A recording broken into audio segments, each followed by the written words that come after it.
Before we get this awesome episode started, I'm just going to warn you, it's a little bit rough. We had some technical difficulties with our Skype, and hopefully I can get it edited together so it doesn't sound terrible.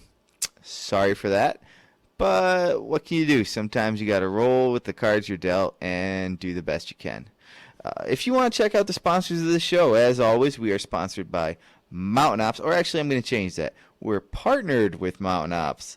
You know, we work together with them, and they are awesome. They help us out, and one of the things they do is give us some of their awesome supplements, like Magnum, their protein, which is fantastic. After I work out, I throw that in my shaker cup, and I shake it up, and I eat it because it's delicious, and it's protein, and I love protein. Also, you can check out Yeti, their pre-workout, which I've hit a few PRs on now, and it's part of my magic PR blend, which, you know, might not be real magic, but at least I feel like it is, and sometimes that's all you need to get a little bit more weight on the bar. And you know what? You know what else is magic? Not having to pay full price for it. So if you want to get 20% off your order, all you got to do is head on over and enter the coupon code NBH20 at checkout, and you will get 20% off your purchase. Man, that's awesome. I wish I could get 20% off everything I ordered. Well, if you want to order some supplements and get 20% off, you can do that with this coupon code NBH20. Enter it. Get stuff out. Get stuff out. Get 20% off, people. Don't be crazy. Don't sit around wasting your time not having amazing supplements when you can, especially when you get them 20% off. So do that. NBH20. Check out. Do it. Get it. Do it. I don't know. I'm losing my train of thought here. Sorry. Also, you can check out Alaskan Guide Creations. Great guys over there. Originators of the Bino harness. You know, thanks to Jared Owens, we don't have to carry our binoculars around like the cavemen did. We can wear them on our chest. And for, you know, really reasonably priced, great product, worth the money, head on over to AlaskanGuideCreations.com. Buy yourself a pair. You deserve it. It's Christmas time. You deserve it. You know, all your buddies have one, or they should. And if they don't, you know what? Maybe it's a great Christmas gift you can get for them, or the wife or friend, or whoever can get for you. I recommend it. Phil's worn it all over the mountainside, and he highly recommends it too. Also, if you want to meet Phil in person, or experience the greatness that is No Limits Archery, go to No Limits Archery if you're in the Denver metro area. Stop in, say hello to Phil, talk about the podcast, buy a bow or two, you know, whatever you want to do. Tell him Will sent you. Also, if you want to be part of a growing hunter-athlete community, check out the Iron Wolf Athletics page on Facebook. Or not a page, group. It's a group. We're all equals in this group. You know, you can participate, be part of it, you know, get out there, talk about fitness, hunting. You don't have to be alone on an island anymore where you think nobody understands you or gets where you're coming from. You can head on over to the Iron Wolf Athletics group page and participate, be part of it. It's fun. I guarantee it. Also, without further ado, I'm going to get to this podcast. But last but not least, you can also get your Iron Wolf Athletics hat or Natural Born Hunter t-shirt at our Etsy shop. So head on over and do that. And if you feel so inclined, subscribe to us on iTunes. Leave us a review. We really appreciate that stuff. It's important. We need it. So do it. Thank you.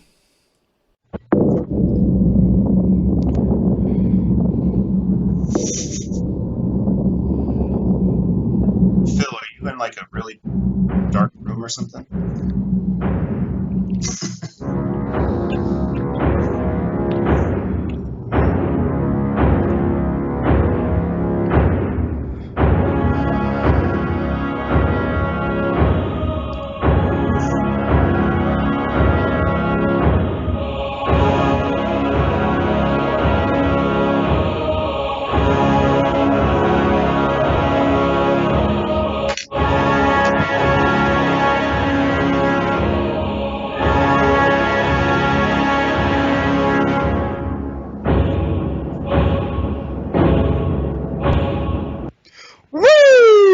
It's the Nature Boy, Will Bradley, Natural Born Hunter podcast here with you, along with my co-host Phil Big Sexy Mendoza. And today we are joined by a very large, a very well-known guest in the lifting strongman, I would say, internet community. When I started my journey into fitness, or at least into functional fitness, we'll say, I quickly became aware of his website, Lift Big, Eat Big, as the one-stop place to go for no nonsense, no BS, unfiltered information in the lifting cyberspace, if you will, a place you could go and get real answers for some tough questions. And today we are joined by Brandon Morrison, the big man behind Lift Big, Eat Big. Those of you watching the video version of this episode have probably noticed he is not a small gentleman. Just in case. Welcome to the show, Brandon. How you doing today? Good. Thanks for having me, guys. Good to be here.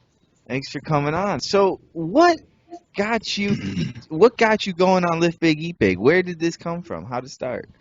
Well, I was working at a marketing agency in 2011, and there wasn't enough work for me to fill 8 hours of my day with their work, but I didn't want to not get paid. So I kind of started LBEB mostly as a way to keep my job there. So I looked busy, but I started it, I just was in a nutrition class one day at school. I wasn't reading the textbook. We were on a computer doing tracking for calories or something, and I just ran across the photo of some really large Icelandic strongmen from the 80s, and I thought, man, I don't want to look like me anymore. I want to look like that. So in 2011, I was 165 pounds. And now I'm 275. I've been 275 for about 2 years.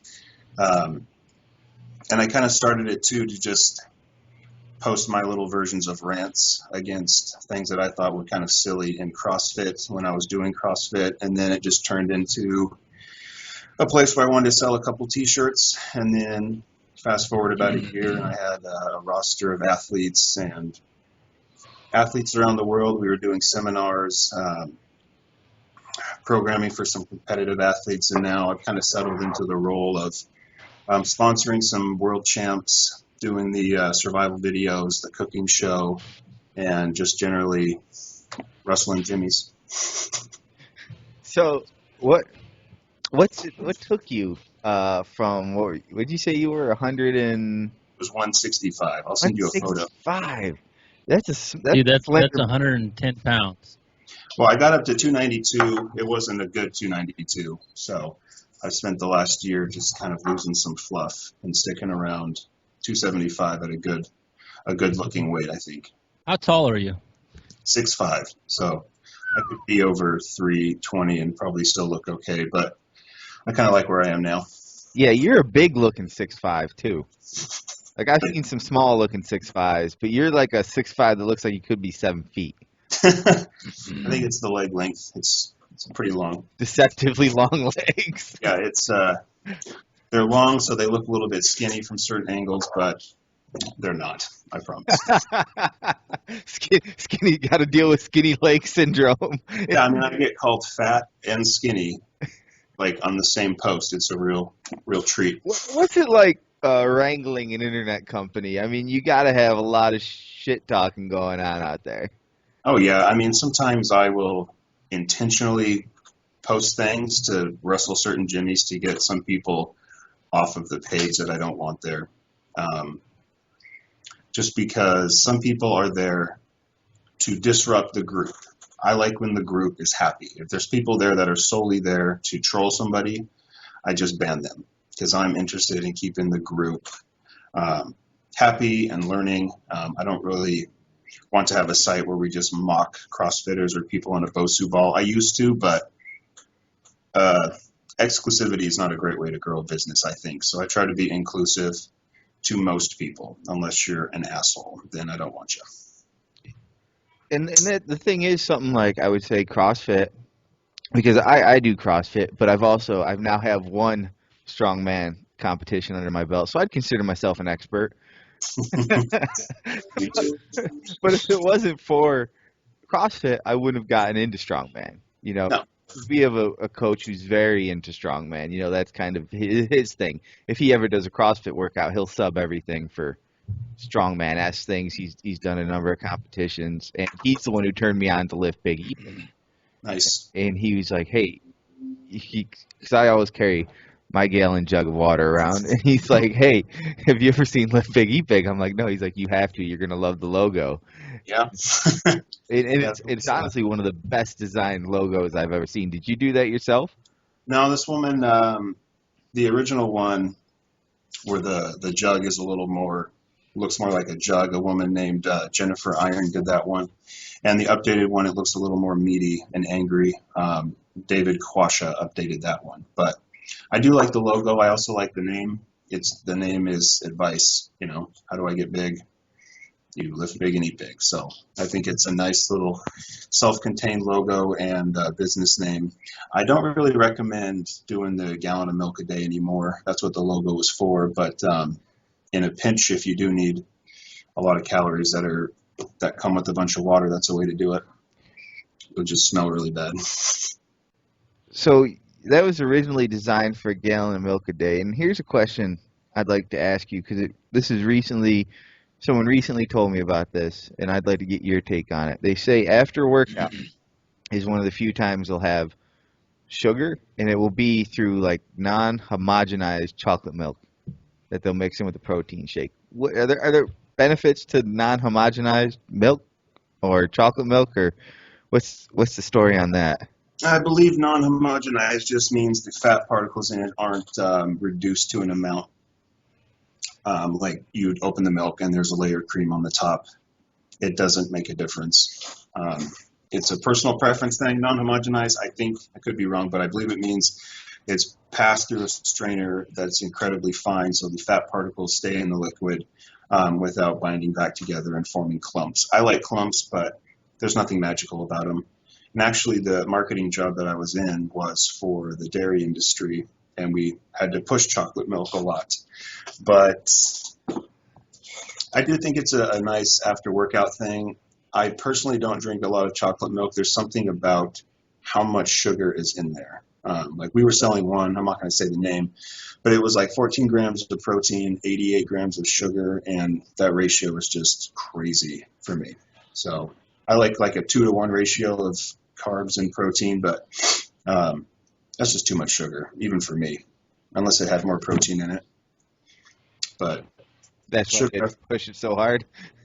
yeah, I mean, it like leaves a film of sugar on your teeth. It's just like a personal thing. Maybe I had it too much when I worked there. I had like 5 or 6 cases a month, but that could be it. You But get big quick.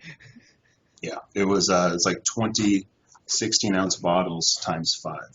So that was a lot of sugar. That is a lot of sugar. And so when you got into strongman, what was the first attraction to it?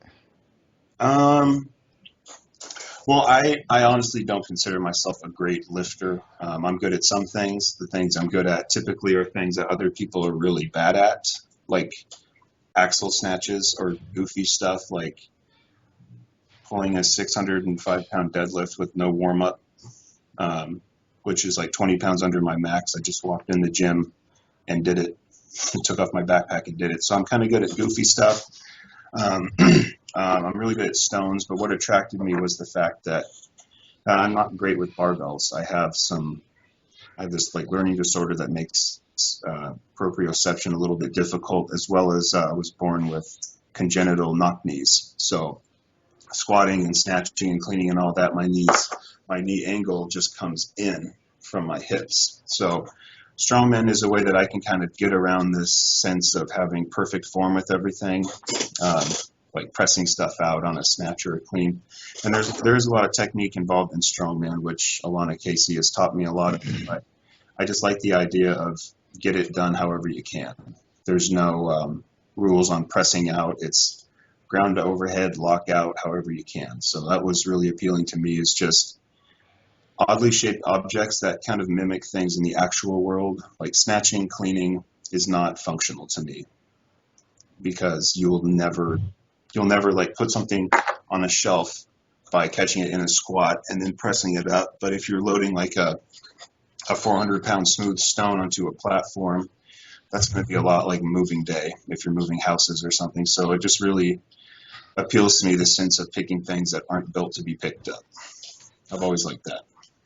I mean, a perfect example of that would be right now I'm shingling a roof at work, and you have to take 80-pound shingles off a roof, which the roof isn't flat, carry it to another place of the roof. The easiest way to do that is going to be usually on your shoulder. So Yeah. how do you get it to your shoulder?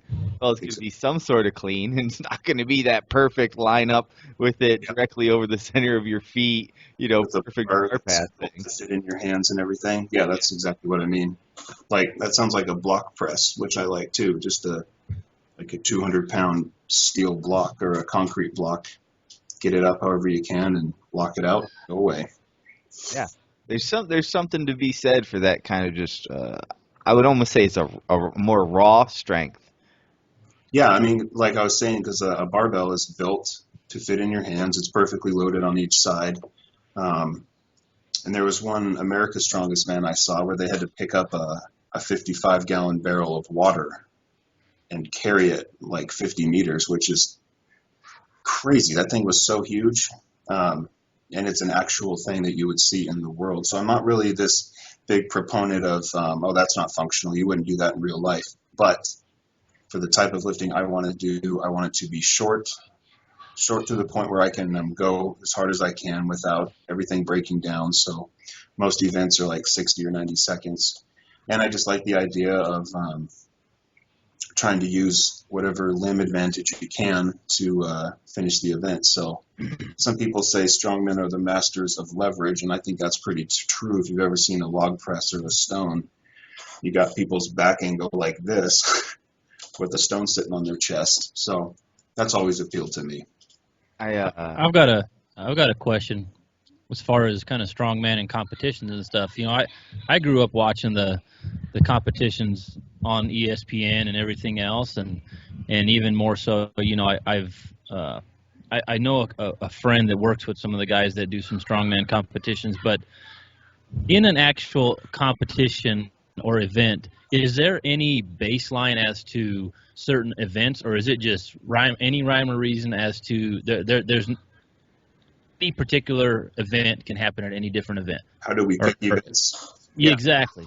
Yeah, I mean, that's another thing I like about strongman is, unlike CrossFit, you have the events at least a month or two in advance because it's a sport. So you need to be able to train for the thing you're going to compete in. But every competition is different. If you have a log at your house that's a certain size and weight, it's going to be a different log at the show. So you don't always know what's coming. So it really pays to be what I call spontaneously strong. That's why I like to do things with no warm-up or with minimal warm-up, because at my first event was a 750-pound yoke, and the only thing to warm up with were dumbbells and resistance bands. So it's really important for me to be able to get under almost maximal weight without needing to warm up, because if you train, this is just my opinion, a lot of people disagree with it, but that's okay. I think if you train in a way where you always have to have a 30-minute stretching session, lots of reps to warm up with the thing you're going to warm up on, if you get to a show and there's no warm-up area, you're gonna not do very well. So I like to do the spontaneously strong stuff. And back to your question, most shows have a push event, a pull event, a ground to overhead event, sometimes two medleys, which is just carrying stuff back and forth. I'm good at that. I have long arms and legs, so I can move pretty quick. And then usually some sort of stone event. And I like stones the best. Did you catch what was it? They just did like a CrossFit Invitational, and they had stones in there. I did. I mean, there's not strongman quality stone moving going on, right? Well, I mean, that's a big thing that I unteach people at seminars is the way certain CrossFit strongman instructors teach the movements is not how they're done in competition. They're done for CrossFit. So if you're paying someone to teach you strongman, I personally would want to learn from someone that competes, that does things in a competition style. Like loading a stone to your shoulder I've only seen it at one show. I've done 9 or I've done 8. And, using. Yeah, so you saw the thing, the CrossFit Invitational. I mean, let's not say that's not competitive level strongman stone moving. I would say, yeah. Well, what I was saying before was the way that certain CrossFit strongman instructors teach things is just not taught in a way that are actually done in competitions, because a lot of these instructors have never even competed in strongman. So when they teach things, when we get to our seminar, we spend about half the time unteaching things. Like we use tacky. We start with our ass high when we load a stone. And then some of these instructors are saying, use chalk because tacky is a crutch. Squat down to pick it up, load it to your shoulder. I've only seen it loaded to a shoulder once, and I've done 8 competitions. So it's just not a very common thing. So the way I like to teach things is a competition style, because it allows us to lift the most amount of weight with the least chance of injury. If it's something that's always hurting us, we aren't going to do it. So I like to teach movements in a way that are done in competitions. And like you said there, I mean, minimum risk of injury, because you're talking about extreme amounts of weight. So an example of a stone carry, what's some examples of what you guys might encounter in a competition? Well, my favorite event is stones. The last stone thing I did, it was a 355-pound stone to 52 inches, max reps in a minute. I got 6, which was double the second place guy. So I'm pretty good at stones. I take a lot of pride in that because it's really the only thing that I know I can poop on most people with. I'm tall. I have long limbs to reach around the stone. So I'm pretty confident in that. And I usually do pretty well. My first competition, I did it in a hoodie. I didn't even get it off the ground. I had a new tattoo. It was a bad show, but it was a bright orange hoodie. It was embarrassing. So everyone could see how good you were doing. Yep. Look at the guy in the hoodie who's not moving the stone. There's probably nothing more embarrassing than being the guy who can't move it, right? Yeah, I mean, everyone knows what it feels like, but it still feels like crap to just go out there and get all tacked up and everything and then just pull on a stone like it's the sword in the stone for a minute. And there's this big guy out here, Andrew Palmer. He's over 400 pounds. He was then 6'6", pro, just screaming at me to take my hoodie off while I was trying to load it. It was just, it was a bad show. Just trying to move a giant stone while a giant man's yelling at you and you just can't do it. Yeah, a giant man yelling at me to take my clothes off. It was quite an experience. Do you think, though, with the rise, you think if they start seeing more, say, strongman in CrossFit, you'll start seeing better strongman teaching in CrossFit? I think as long as CrossFit refuses to use actual strongmen to teach things, it's going to continue to not really be too true to strongman. I know Rogue is partnered with a lot of pro strongmen, and I think that's good, but you just can't do strongman type things. We do things for a minute for a reason, because after a minute, you really run the risk of hurting yourself. You know, I think the biggest injury in strongman is a bicep tear. So we spend a lot of time on our biceps. And if you're doing like 30 stone to shoulders, that's just a lot of reps. I personally would rather see, that's kind of why I like being in the heavier class. For our class, for people who want to eat really good food and not necessarily count macros. So yeah, spend a lot of time working on those things now.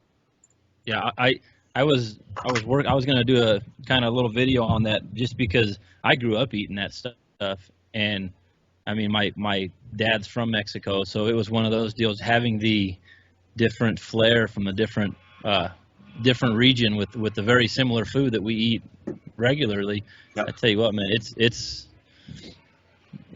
really good. And like you said, it's there's some salts and stuff in there that it's not hugely popular probably with the fitness crowd, but Yeah. it tastes damn good. Shit. Yeah, not everything I do is for lifters. I think that's. Can you hear me, Will? Yeah, I mean, it's embarrassing to be wearing an bright orange hoodie with new tattoos and having a giant man yelling at you to take your clothes off in front of everybody. But I think it's just as embarrassing to be a podcast host who can't get a damn podcast to work. Yeah, that's important. Oh, shit. Are you back on, Will? Are you Yeah, I recording? restarted my computer. Okay. I don't know what's happening with it. I just started recording when I picked up the call again, just so I had. Well, so in true natural born hunter form with minimal editing, Brandon and I were talking about food now. So we've kind of shifted the conversation to food slightly. What are you talking about? I came back and all I could hear was, "Yeah, it's not really for the fitness crowd, but man, it's damn good." Well, it's just the Mexican. Matthew Ament in his awesome tutorial videos with cooking food. That a mutual friend of ours. He's done some stuff, and in that, I've got a recipe that I'd make at home. It's for meatballs, but it's a Mexican version of meatballs. It's meatballs in Spanish called albóndigas. And I was looking at Brandon's recipes online, and there's some stuff some meatballs that I saw there that kind of reminded me of that. But I might throw a little video together on that albóndigas recipe. And but I just we're talking food, and we're talking about how his stuff online is go ahead. Why don't you go ahead and tell us about it, Brandon? I don't want to misinform the crowd about. So I made that video on my learning disorder later. So a big part of that is I like being able to control my environment. I get a lot of anxiety when things are out of my control, and along with that, a lot of my cooking is not necessarily food for lifters. I mean, they can eat it, but if you're counting macros and everything. I don't list any of that for my recipes anymore unless I'm doing a meal plan. So the food I make is more about what is the best way I can make something using science and just retesting everything over and over. So a big inspiration of that for me is this guy named Kenji. He runs a site called Serious Eats in the Food Lab. And he's just obsessed on like a scientific microscopic level. All right. So you also recently, I mean, you're known for the Lift Big, Eat Big stuff, right? For the strongman, for the great articles, the no-nonsense opinion.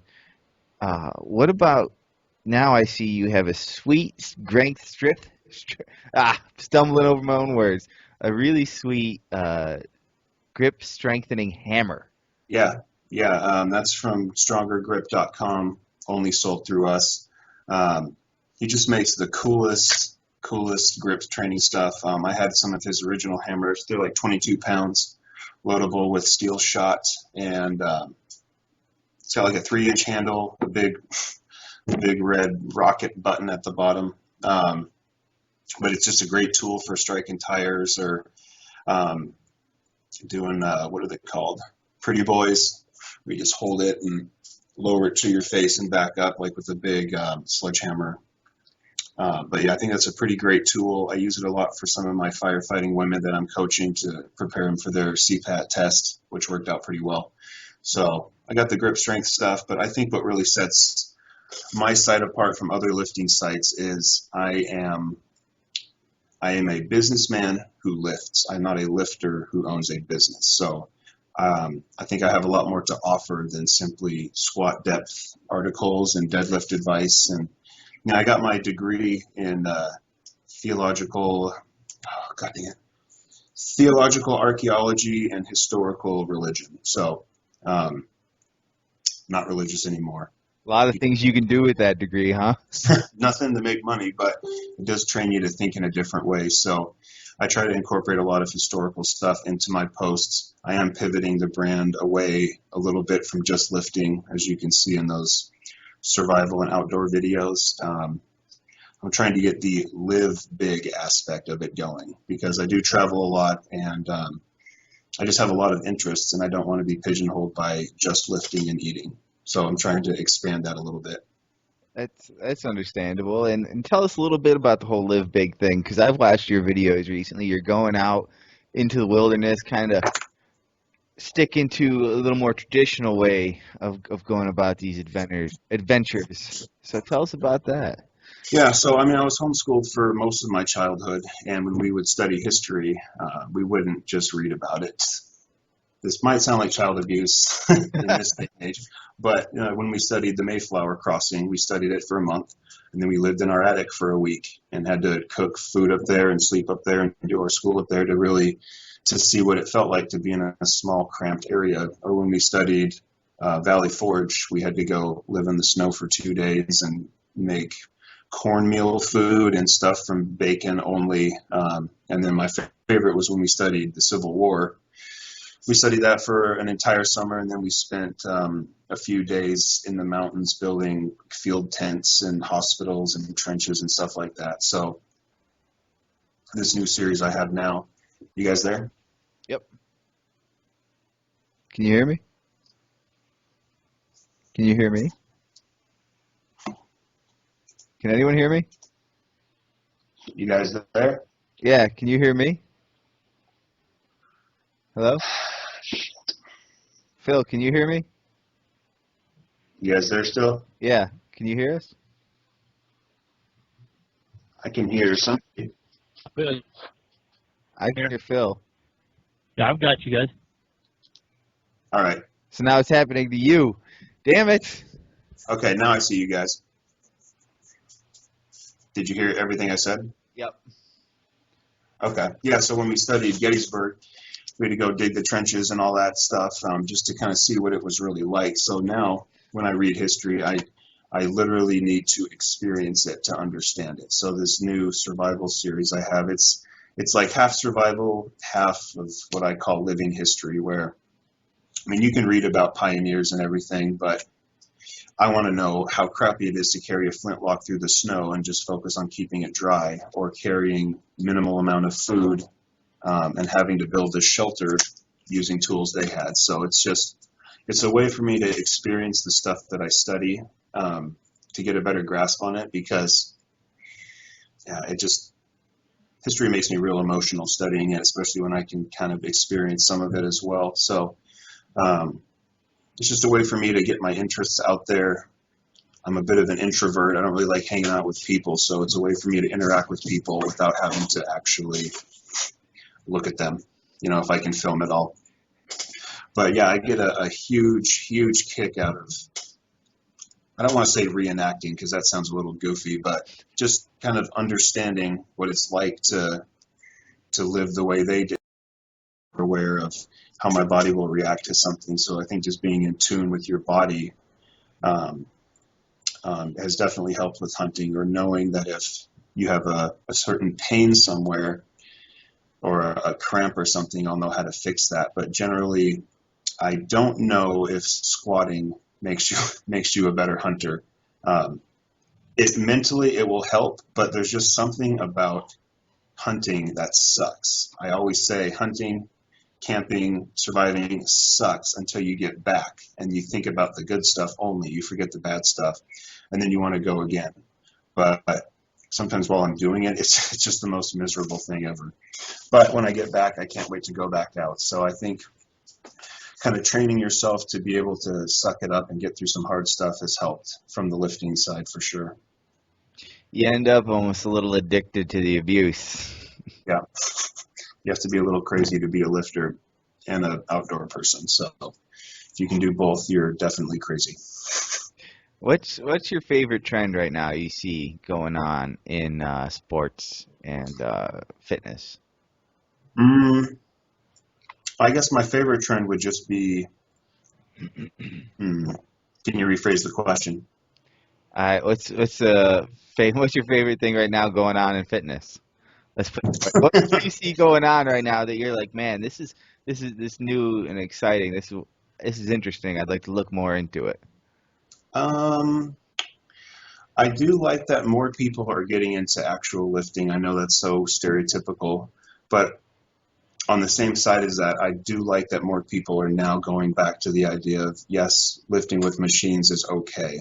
I actually have spent about 6 months this year doing like 40% of my programming with machines, just because there are no movements with the barbell that can be mimicked, or there are movements on machines that barbells cannot mimic no matter what you do. So at least for me, like with my valgus, I've been doing hundreds of reps on the adductor abductor machines where you spread your legs and make eye contact with people, and that has really helped my valgus. If you watch my deadlift or squats now, they don't come in as much, so it's really allowed me to work muscles I've literally never used.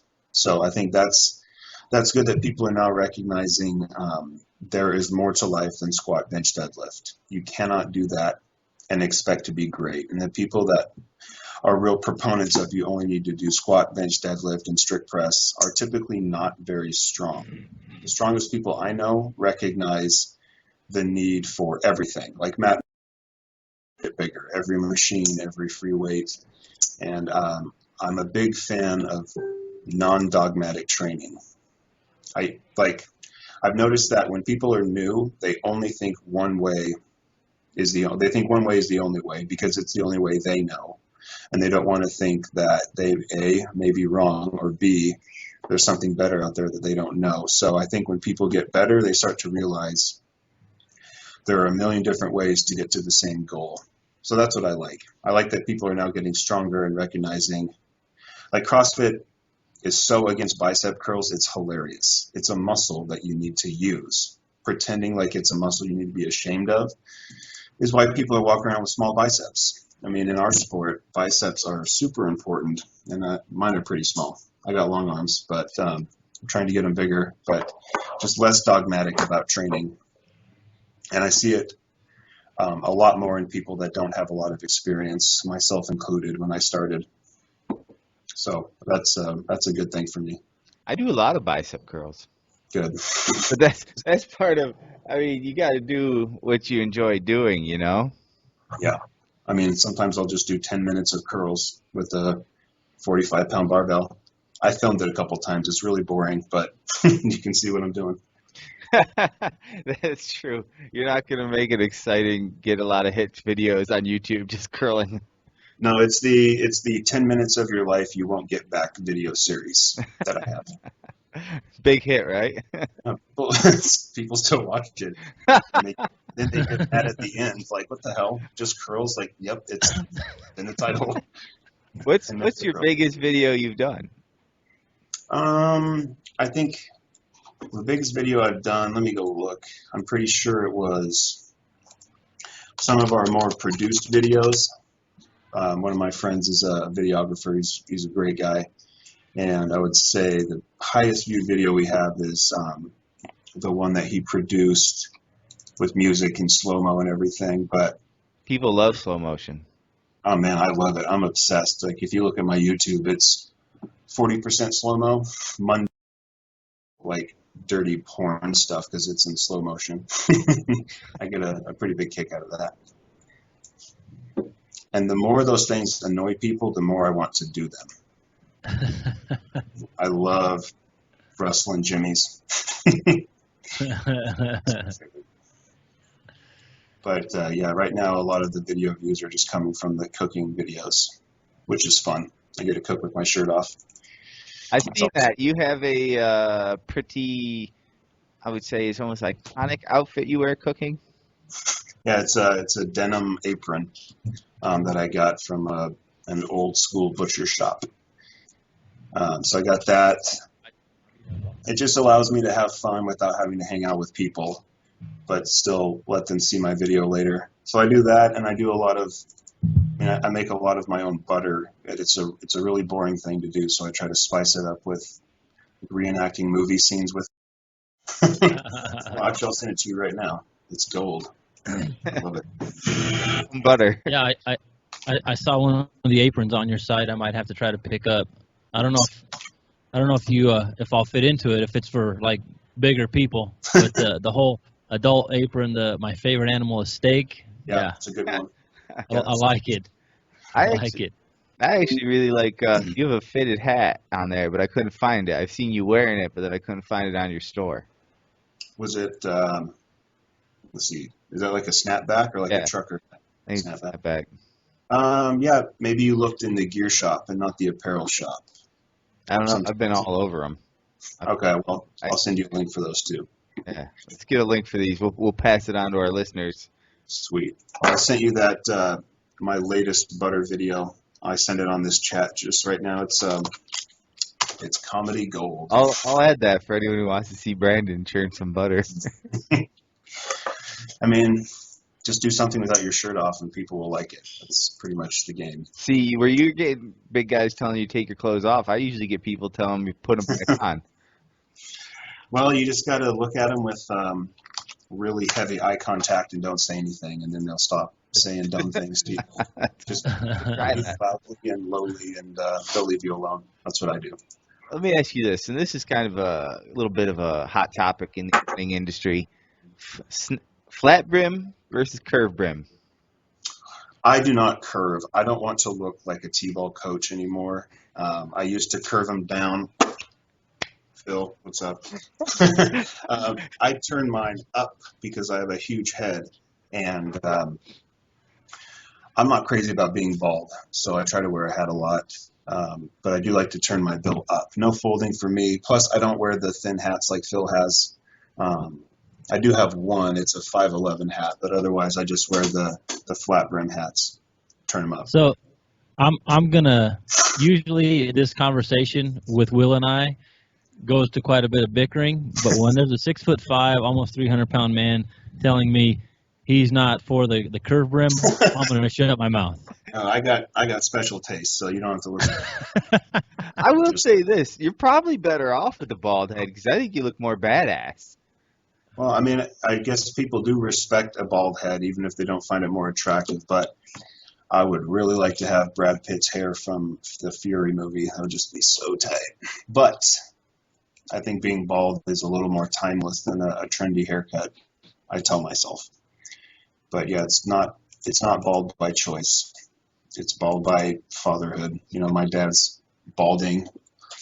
Thanks, Dad. It fell off here and came onto here and my shoulders in the past couple of years. You know what though? Imagine if you couldn't grow a badass beard though, and you just had like a little shitty beard, no hair. That would be worse. I'd be a penis with a mustache, I think. That's what it would look like. Store, and you have a ton of merchandise.